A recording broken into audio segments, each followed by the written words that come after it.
दोस्तों नमस्कार। इन दिनों पूरी दुनिया में एप्स्टीन फाइल्स की चर्चा है।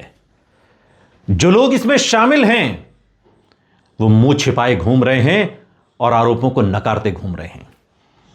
सारी दुनिया में इसका डंका बज रहा है कि कौन कौन इसमें शामिल है, किस किस के चेहरे इसमें दागदार हैं। ढेरों नाम निकलकर सामने आ गए हुए तमाम सफेद पोश लोग हैं।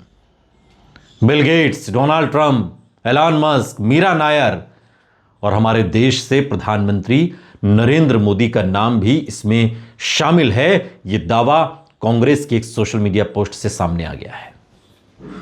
कांग्रेस ने शनिवार को कहा कि यौन अपराधी जेफरी एप्स्टीन की फाइल्स में प्रधानमंत्री नरेंद्र मोदी का भी नाम है। कांग्रेस के नेता पवन खेड़ा ने सोशल मीडिया प्लेटफॉर्म एक्स पर 2 पोस्ट की और उन्होंने लिखा कि यह एक राष्ट्रीय शर्म का विषय है, इसलिए प्रधानमंत्री जेफरी एप्स्टीन की सलाह ले रहे थे। यह सवाल उन्होंने पूछा है, किस लिए वो सलाह ले रहे थे। पहली पोस्ट में पवन खेड़ा ने लिखा कि जेफरी एप्स्टीन को अमेरिका में मानव तस्करी, नाबालिगों के यौन शोषण और बलात्कार का दोषी ठहराया गया है और वो ये लिखता है कि भारत के प्रधानमंत्री नरेंद्र मोदी ने उसकी सलाह मानी। तो क्या सलाह ली प्रधानमंत्री ने, यह सवाल कांग्रेस पूछ रही है। अमेरिका के राष्ट्रपति को फायदा पहुंचाने के लिए इजराइल में नाच गाना किया। कुछ हफ्ते पहले उनकी मुलाकात हुई थी और यह काम कर गया। यह दावा पवन खेड़ा ने अपने सोशल मीडिया प्लेटफॉर्म एक्स पर एक पोस्ट के जरिए किया है। पवन खेड़ा ने अमेरिकी जस्टिस डिपार्टमेंट की लिंक शेयर करते हुए लिखा है कि भारत के प्रधानमंत्री का ऐसे बदनाम व्यक्ति के इतने करीब होना उनके फैसलों, पारदर्शिता और कूटनीतिक मर्यादा पर एक गंभीर सवाल खड़े करता है। और अब यह साफ है कि प्रधानमंत्री का एप्स्टीन के साथ सीधा संबंध रहा है, जिसकी अब तक कोई साफ वजह सामने नहीं आई है। यह बात पवन खेड़ा ने कही। सारी दुनिया में शोर मचा, भारत में भी शोर मचा, तो फिर विदेश मंत्रालय को सामने आना पड़ा और विदेश मंत्रालय ने एक बयान जारी करके एप्स्टीन फाइल्स में लगाए गए आरोपों का खंडन किया। सरकार ने कहा कि एप्स्टीन घोषित अपराधी है, उसकी बातें गंभीरता से नहीं लेनी चाहिए। पवन खेड़ा ने कहा कि पीएम मोदी 3 सवालों के जवाब दें। एप्स्टीन को बदनाम एलीट लोगों की लिस्ट सामने आने के बाद से दुनिया भर में लगातार विवाद चल रहा है। एप्स्टीन और प्रधानमंत्री मोदी के बीच यह संबंध देश की इज्जत और अंतर्राष्ट्रीय छवि से जुड़ा एक गंभीर मुद्दा है और इसलिए प्रधानमंत्री को खुद सामने आकर तत्काल हमारे 3 सवालों के जवाब देने चाहिए। यह बात पवन खेड़ा ने लिखी। सवाल क्या है? वो जेफरी एप्स्टीन की सलाह किस लिए ले रहे थे? दूसरा, इजराइल में अमेरिकी राष्ट्रपति के किस लाभ के लिए वो नाच गा रहे थे? और तीसरा सवाल मैसेज में लिखा है इट वर्कड। तो क्या कामयाबी हासिल हुई? यह सवाल कांग्रेस ने पूछा है प्रधानमंत्री नरेंद्र मोदी से। पवन खेड़ा ने एक दूसरी पोस्ट भी की। पवन खेड़ा ने चैट का एक स्क्रीनशॉट शेयर किया और इस पर 24 मई 2019 की तारीख है और इसमें लिखा है कि 24 मई 2019 को नरेंद्र मोदी ने भारत के प्रधानमंत्री के तौर पर दूसरी बार शपथ ली। इससे कुछ दिन पहले जेफरी एप्स्टीन ने स्टीव बैनन यानी ट्रंप के करीबी को बताया था कि उसकी यानी कि एप्स्टीन मोदी के साथ एक दिलचस्प बैठक हुई है। मोदी के साथ एक दिलचस्प बैठक किसकी हुई? एप्स्टीन की। यह दावा किया गया है जो पोस्ट पवन खेड़ा ने की है और आगे लिखा है कि मोदी ने उसे बताया कि वॉश में कोई उससे बात नहीं करता, यानी वॉशिंगटन में कोई उससे बात नहीं करता। और दावा यह भी किया जा रहा है कि मोदी ने उसे बताया कि मुख्य दुश्मन चीन है और क्षेत्र में उसका proxy Pakistan. Modi Steve Bannon के विजन से पूरी तरह सहमत हैं। स्टीव बैनन को मोदी से मिलना चाहिए और एप्स्टीन इसे सेट कर सकता है, यह दावा किया है कांग्रेस ने। यह तमाम बातें उसके अंदर जो लिखी गई हैं।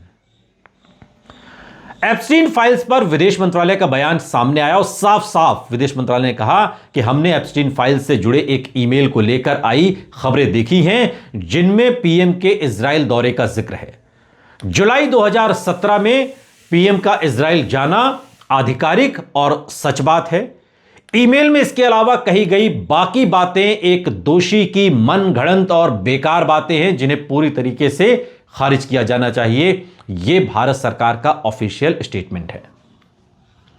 पवन खेड़ा ने लिखा कि इस चर्चा से कुछ सवाल उठते हैं। 2019 में चुनावों से ठीक आसपास मोदी एक बदनाम अमेरिकी जेफरी एप्स्टीन से क्यों मिल रहे थे? इस सवाल का जवाब दें। जब वॉशिंगटन में कोई उनसे बात करने की परवाह न करता हो तो मोदी अमेरिका के साथ अपनी दोस्ती के बारे में देश में क्यों झूठ बोल रहे थे? गलवान संकट के 1 साल बाद ही उन्होंने अपने मुख्य दुश्मन चीन को क्लीन चिट क्यों दी? यह सवाल अब कांग्रेस पूछ रही है। और अमेरिकी मीडिया कार्यकारी राजनीतिक रणनीतिकार पंडित स्टीव बैनन किस विजन से मोदी से सहमत हैं यह बताना चाहिए। और क्या बैनन और मोदी के बीच यह प्रस्तावित बैठक हुई? अगर हुई तो इसमें क्या चर्चा हुई यह भी पटल पर आना चाहिए। आपको बता दें कि भारत के प्रधानमंत्री नरेंद्र मोदी 4 से 6 जुलाई 2017 तक इजराइल के दौरे पर रहे और यह दौरा इजराइल के प्रधानमंत्री बेंजामिन नेतन्याहू के बुलावे पर हुआ था और यह पहली बार था जब कोई भारतीय प्रधानमंत्री इजराइल गए। इस दौरान प्रधानमंत्री नरेंद्र मोदी ने इजराइल से दोनों देशों के रिश्तों और सहयोग पर बात की। उन्होंने राष्ट्रपति रुवेन रिवलिन से भी मुलाकात की, हाइफा में भारतीय सैनिकों को श्रद्धांजलि दी और तेल अवीव में भारतीय समुदाय को संबोधित किया। यह दौरा भारत इजराइल संबंध के लिए महत्वपूर्ण माना गया।